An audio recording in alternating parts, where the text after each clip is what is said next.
اور اس سے تو نہیں بگڑے، ادھر اللہ سے بگڑ جاتے ہیں، اس کو اس کی پرواہ نہیں کہ ہمارے تعلقات اس کے چکر میں اللہ سے بگڑ رہے ہیں۔ ارے میرے محترم دینی بھائیوں اور بہنوں، ساری دنیا خفا ہو جائے تو ہو جائے، ساری دنیا ناراض ہو جائے تو ہو جائے، ہم صحیح ہوں، صحیح راستے پر ہوں، حق پر ہوں، اللہ کے ایک ایک بات کے احکامات پر عمل پہ ہو، میرا اللہ ہم سے نہ ناراض ہو،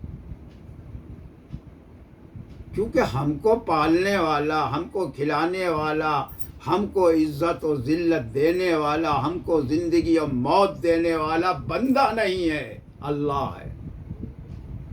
ایک کہاوت ہے، ایک محاورہ ہے کہ کھاتے کسی کی ہو، گن گاتے کسی کے ہو۔ تو میاں اصلیت تو یہ ہم کھاتے اللہ کی ہیں، سب کچھ اللہ کا ہے، اور اللہ ہی سے ہم دور ہیں، اللہ ہی کا نام نہیں لیتے، اللہ ہی کے حمد و ثنا نہیں کرتے۔ حقیقت یہ ہے، اگر گہران میں جائیے، کہ ہم کتنے بڑے احسان فراموش ہیں۔ وَتُعِزُّ مَن تَشَاءُ وَتُذِلُّ مَن تَشَاءُ، وہ جس کو چاہے عزت دے اور جس کو چاہے ذلت دے۔ نہ ایسے لوگوں کو کبھی عزت ملے گی، یہ صرف زبانی جمع خرچ سے، اور نہ ہی ان کو اس سے جنت ملے گی۔ تو برائیوں کو اپنی ذاتی لڑائیوں میں آپ، اگر ہماری ٹانگ بھر کا بھی لڑکا ہے تو وہ بھی ہم سے بھیڑ جاتا ہے کہ ہم یہ کر دیں گے، ہم وہ کر دیں گے، اور یہ ہے اور وہ ہے، لیکن اللہ کے معاملے میں برائی کو روکنے کا معاملہ، صرف زبان سے یہ کہنے میں کہ میاں یہ کیا ہے، یہ تو قرآن میں ہے ہی نہیں، تم گمراہ کر رہے ہو لوگوں کو، تم قرآن سے دور کر رہے ہو لوگوں کو، تم نے ہندوستان سے قرآن کو بالکل کنارے کرتے رکھا ہے، کسی کا دم نہیں ہے کہنے کے لیے۔ تو سب پکڑ ہوگی اللہ کی، یہاں سب پکڑ ہوگی، ہم اپنے خوش فہمی میں نہ پڑے رہیں۔ وآخر دعوانا ان الحمد للہ رب العالمین۔